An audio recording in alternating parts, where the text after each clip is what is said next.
January 17, 1943. Henderson Field. Guadalcanal. The air above the Solomon Islands hung thick with heat and salt, the kind that clung to a man's skin and turned metal scorching to the touch.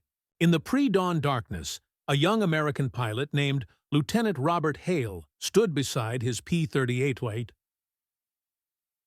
Lightning, running his gloved hand along the cowling of the port engine. The aluminum was already warm, though the sun had not yet broken the horizon. Around him, mechanics worked by flashlight, their tools clinking against metal in a rhythm that had become as familiar as breathing. Hale was preparing for a mission that would take him nearly 600 miles from this strip of coral and mud, deeper into Japanese-held territory than any fighter pilot had flown before. He checked his fuel gauges one final time, then reached for the throttle mixture controls, deliberately setting them to a position that every flight manual, every training instructor, every conventional wisdom of aerial warfare said would destroy his engines within the hour. He pushed the mixture to full lean, starving his engines of the fuel they were designed to drink greedily. The Allison V1710 engines coughed once, then settled into a rough, protesting idle that sounded wrong to every man who heard it. But Hale knew something that would have seemed impossible just months before: this deliberate abuse, this calculated ruination of powerful machinery, would carry him farther than any enemy pilot thought possible. It would bring him home alive, and it would change the mathematics of air warfare across the entire Pacific theater. The story of why American pilots began systematically mistreating their engines begins not with aviation at all, but with the fundamental problem that had plagued military planners since the Wright brothers first took to the sky above Kitty Hawk. An aircraft could be fast, or it could fly far, but it could rarely do both. Every gallon of fuel added weight. Every pound of weight reduced speed and maneuverability. Every hour in the air meant one less hour of reserve to find your way home. By 1942, this equation had become a matter of life and death across the vast distances of the Pacific, where American forces found themselves fighting an enemy spread across thousands of miles of ocean, jungle, and island chains that stretched like broken beads across the blue infinity of the world's largest ocean. The Japanese had planned for this. Their Zero fighters were built light, stripped of armor and self-sealing fuel tanks, engineered to fly farther than their American counterparts by sacrificing protection for range. A Zero could escort bombers deep into Allied territory and return home on fumes, while American fighters were forced to turn back hundreds of miles short of the fight, leaving bombers vulnerable and targets unreachable. The mathematics were brutal and simple. The Japanese held the advantage of distance, and distance in war is measured in blood. Lieutenant Charles Lindbergh understood this better than most.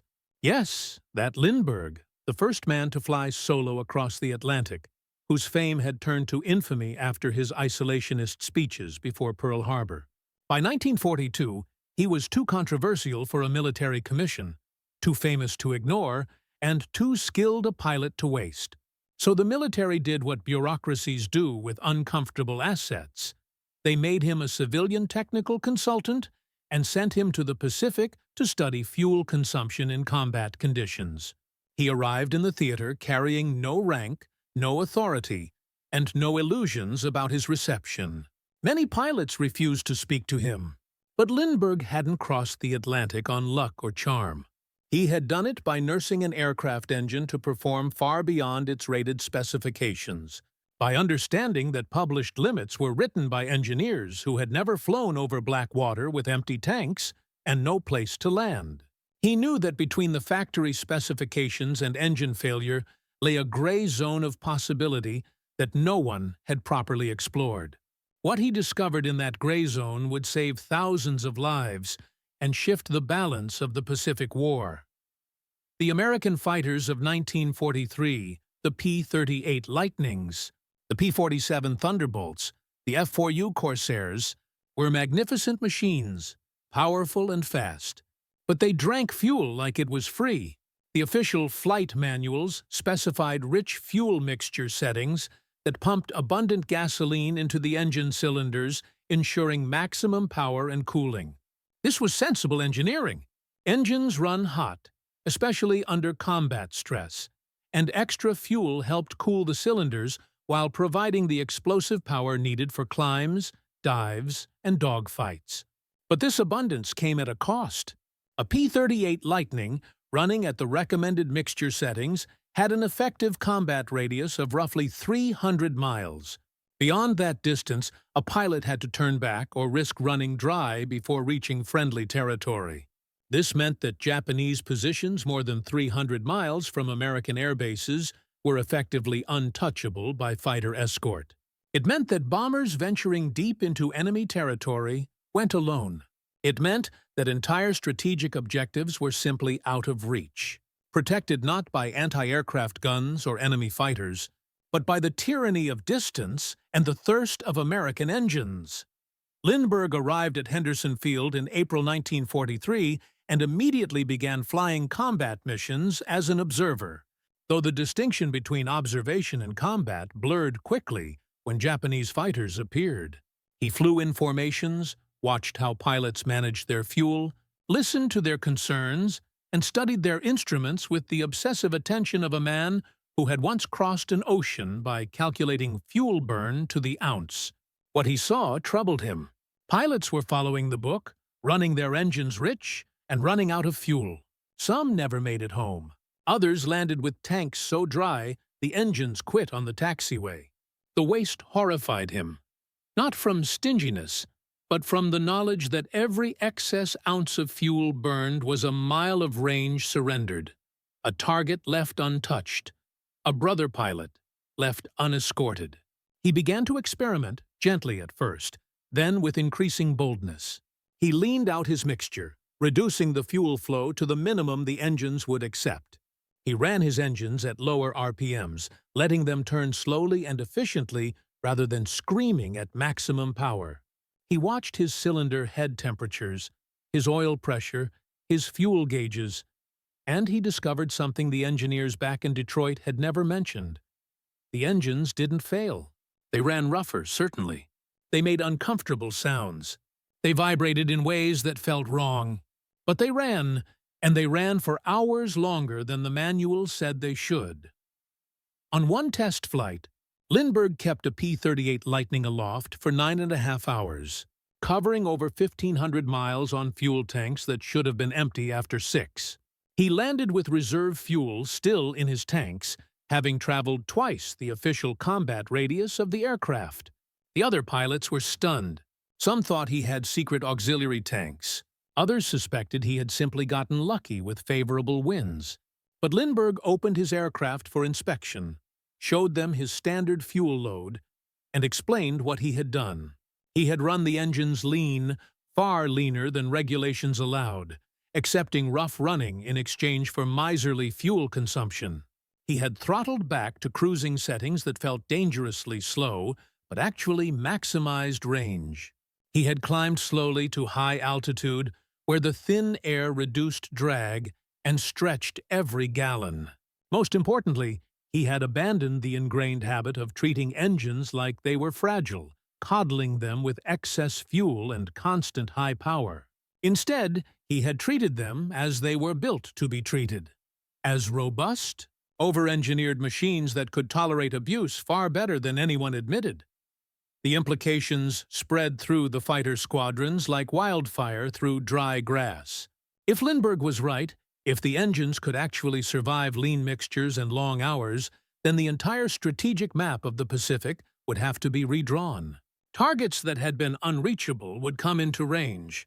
Bomber formations could fly with escorts deep into Japanese territory. The mathematical advantage that the Zero had enjoyed since Pearl Harbor would evaporate, replaced by American fighters that could go farther, stay longer, and still bring their pilots home. But first, someone had to prove it worked in combat, not just in test flights with a famous pilot at the controls. The proof came in the skies over Rabaul, the heavily fortified Japanese stronghold on the island of New Britain.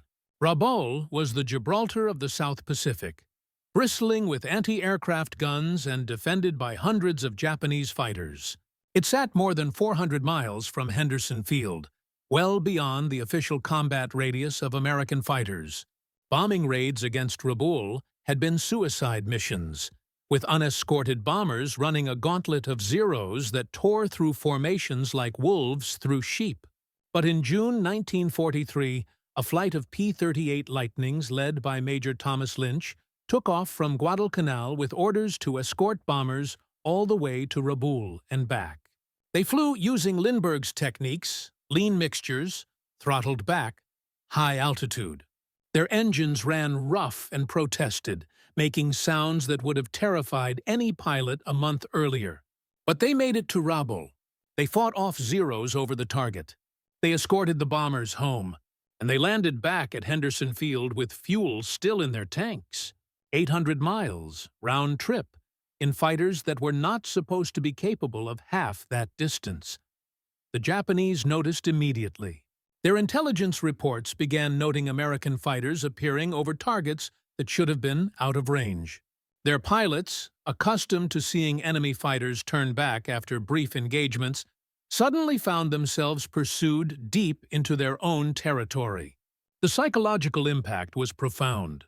Japanese commanders had planned their entire defensive strategy around the assumption that American fighters had limited range. Now that assumption was shattered, and with it went the security of distance that had protected their rear bases and supply lines. American pilots began flying missions of 7, 8, 9 hours, sitting cramped in cockpits over endless ocean, nursing engines that sounded like they were dying, but kept running mile after mile. They called it cruise control, though the official term was long-range cruise configuration. The mechanics hated it at first, convinced they would see a wave of burnt-out engines and cracked cylinders. But the engines held. The Allison V-1710s and Pratt & Whitney R-2800s proved far more robust than their rated specifications suggested, capable of running lean and hot for hours without failure. The over-engineering that American industry had built into every component, the extra strength, the safety margins, the redundancies, now paid dividends that no engineer had anticipated. But understanding why this worked requires understanding what actually happens inside a piston engine at 20,000 feet, and why the standard regulations had been written in the first place. A piston engine is essentially a controlled explosion chamber. Fuel and air mix in the carburetor, flow into the cylinder, and ignite. The explosion drives the piston down, turning the crankshaft, spinning the propeller. The ratio of fuel to air in that mixture determines how much power is produced and how hot the engine runs.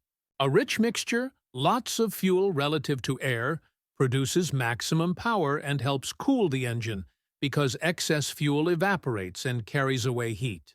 This is ideal for takeoff, for climbing, for combat maneuvers where you need every bit of power the engine can produce. But it wastes fuel, burning far more gasoline than is needed for steady cruising. A lean mixture uses just enough fuel for combustion, wasting nothing, stretching every gallon. The engine runs hotter because there is no excess fuel to cool it, and it produces less power. But if you are not in combat, if you are simply crossing ocean at altitude, you do not need maximum power. You need efficiency. The art lies in finding the leanest mixture the engine will tolerate without misfiring or overheating, then holding it there for hours.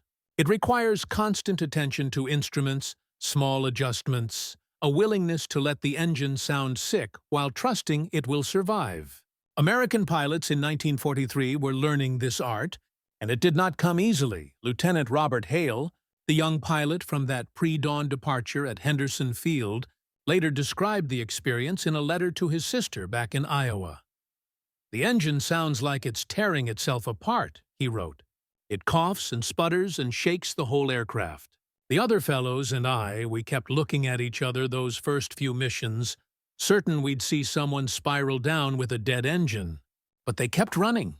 Hour after hour, they just kept running, and we kept going farther than we ever thought possible.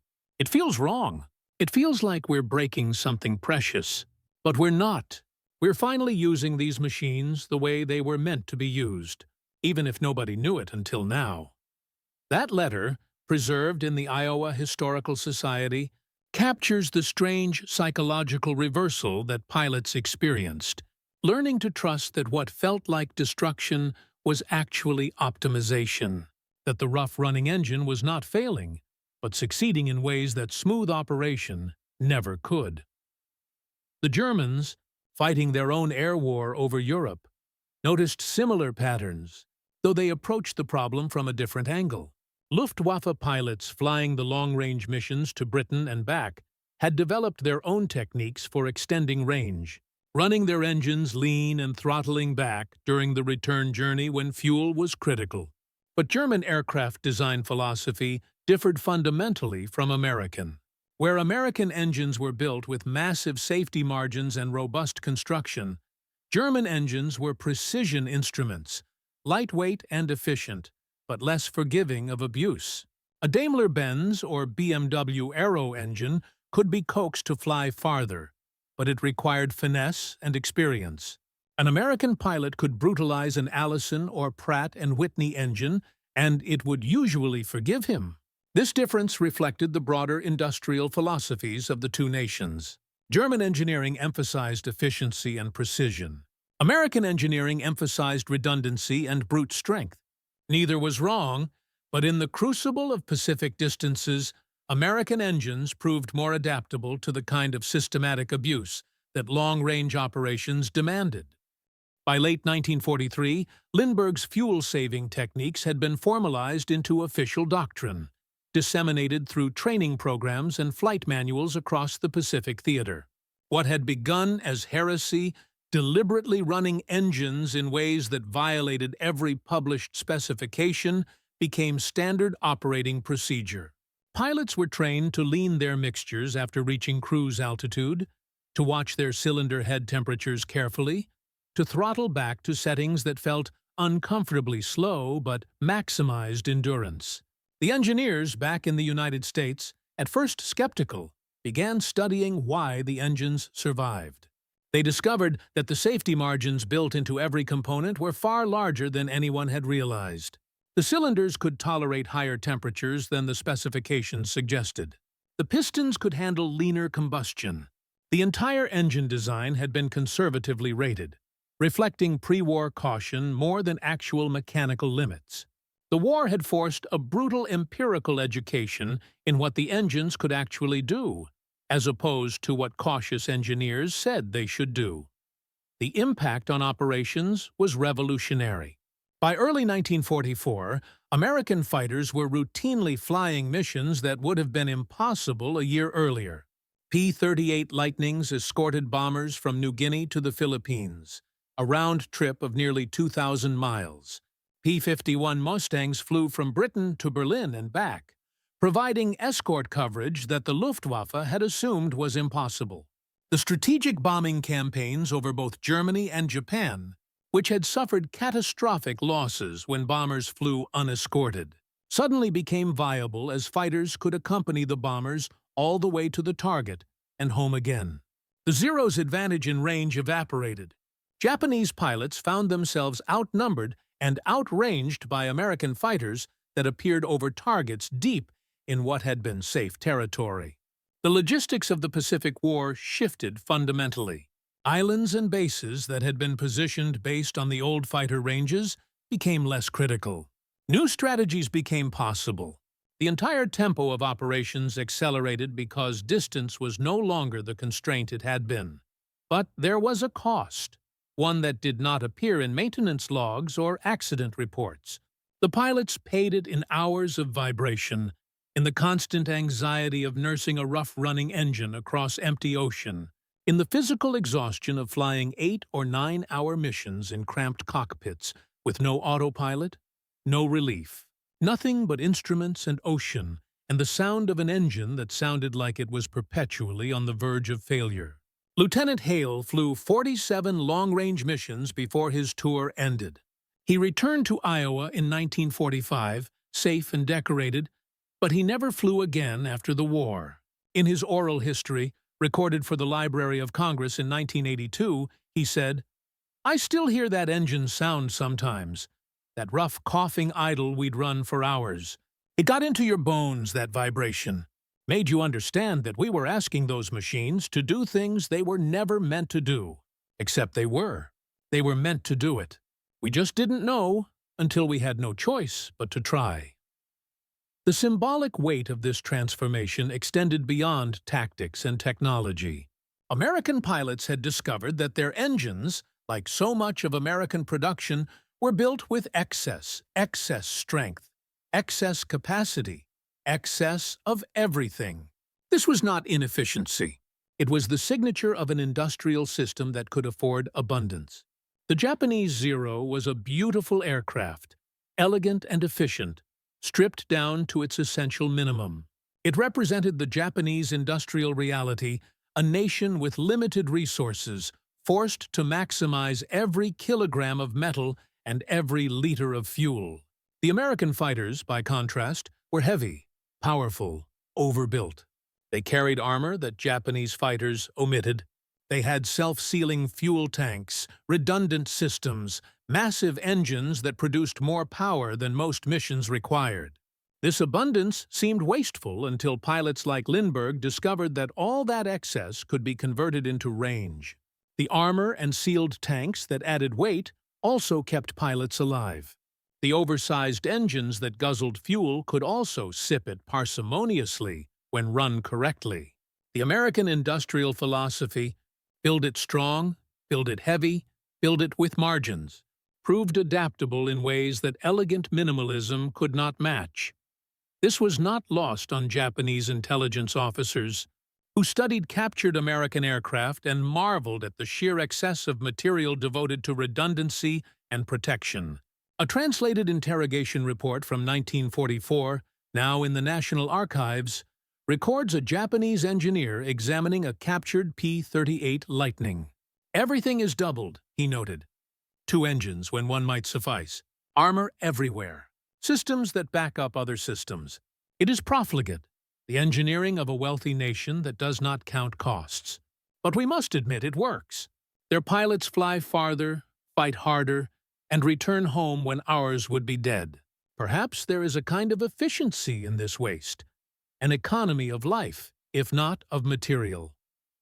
The engineer's observation cut to the heart of the ideological divide that the fuel consumption issue illuminated. Japanese industry, starved of resources by blockade and limited industrial capacity, built machines that were efficient because they had to be.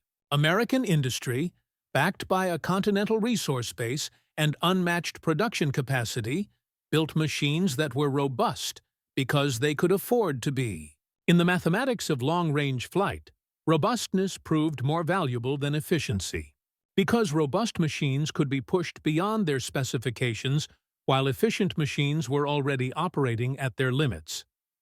By 1945, as the war ground toward its conclusion, the techniques that had begun as Lindbergh's experiments had become so routine that new pilots learned them as fundamental skills, with no memory of the earlier era when fighters could not fly deep into enemy territory. The P-51 Mustang, which became the iconic American fighter of the war, was designed from the start to incorporate these lessons, with larger fuel tanks and engines optimized for lean mixture crews. The Mustang could fly from England to Berlin and back, loitering over the target to dogfight with German interceptors before making the return journey. This capability broke the back of the Luftwaffe's defensive strategy, as nowhere in Germany remained safe from American fighters. The strategic bombing campaign, which had faltered badly in 1943 under heavy losses, became overwhelmingly effective in 1944 and 1945, largely because bombers finally had escort fighters that could stay with them for the entire mission. The change in fuel management techniques contributed directly to the collapse of German air defenses and the devastation of German industry from the air. In the Pacific, the impact was even more dramatic. By mid-1945, American fighters ranged across the entire Japanese home islands, escorting B-29 bombers from bases in the Marianas and Iwo Jima.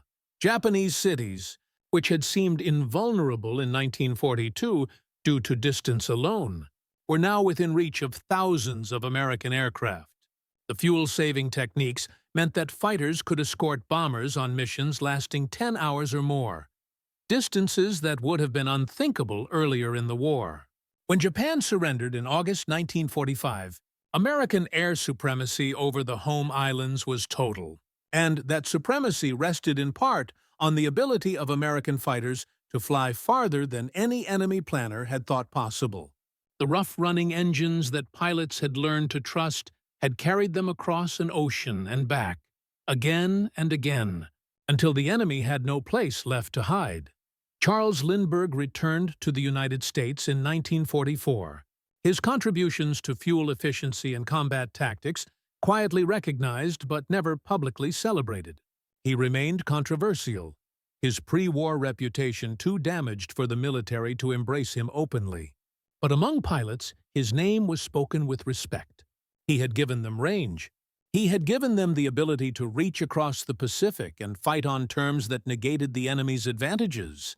He had done it not with new technology or secret weapons, but with the simple insight that American engines, like America itself, had reserves of strength that went untapped until necessity demanded their use. In his post-war memoir, published in 1948, Lindbergh wrote, "The war taught me that machines, like men, are often capable of far more than their creators imagine. We build them with limits, with specifications, with boundaries that we assume cannot be crossed. And then war comes, and survival demands we try, and we discover the limits were never as fixed as we believed. The engines did not fail because they were stronger than we knew, and perhaps that is true of more than engines." The legacy of this discovery extended far beyond World War II. The principles of lean mixture crews and extended range operations became fundamental to post-war aviation, both military and civilian. Commercial airlines adopted the techniques to extend the range of passenger aircraft, making transatlantic and trans-Pacific flights routine. Military planners designed the next generation of fighters with the lessons of lean mixture operation built into their specifications. The B-36 bomber, designed in the late 1940s, could fly 10,000 miles by applying these principles to massive radial engines that sipped fuel during cruise and only unleashed full power during takeoff and combat. The strategic concepts of global power projection that dominated the Cold War were made possible, in part, by the fuel efficiency, techniques that desperate pilots had discovered over the Pacific. In 1943, what began as an improvisation to solve an immediate tactical problem became a permanent shift in how aircraft were operated, a shift that recognized that specifications were starting points, not endpoints, and that the margin between rated capacity and actual capability was wider than anyone had imagined. There is a photograph, rarely reproduced, held in the collection of the Smithsonian National Air and Space Museum. It shows a P-38 Lightning on a muddy airstrip in New Guinea, taken in late 1943. The pilot, whose name is not recorded, stands beside the aircraft with his hand resting on one of the engine cowlings. Someone has chalked a message on the aluminum. 10 hours, 1,600 miles, home safe. The engines are stained with oil and exhaust, the propeller blades nicked and worn. The aircraft looks tired, abused, pushed beyond what any machine should endure. But it is intact. It brought its pilot home across an ocean, running on fumes and willpower, and the hidden strength that American industry had built into every rivet and cylinder without quite realizing it. That photograph captures something essential about the American way of war in the 20th century. Not the sleek propaganda images of gleaming aircraft and heroic pilots, but the muddy, practical reality of machines and men pushed to their breaking points and discovering they could go farther.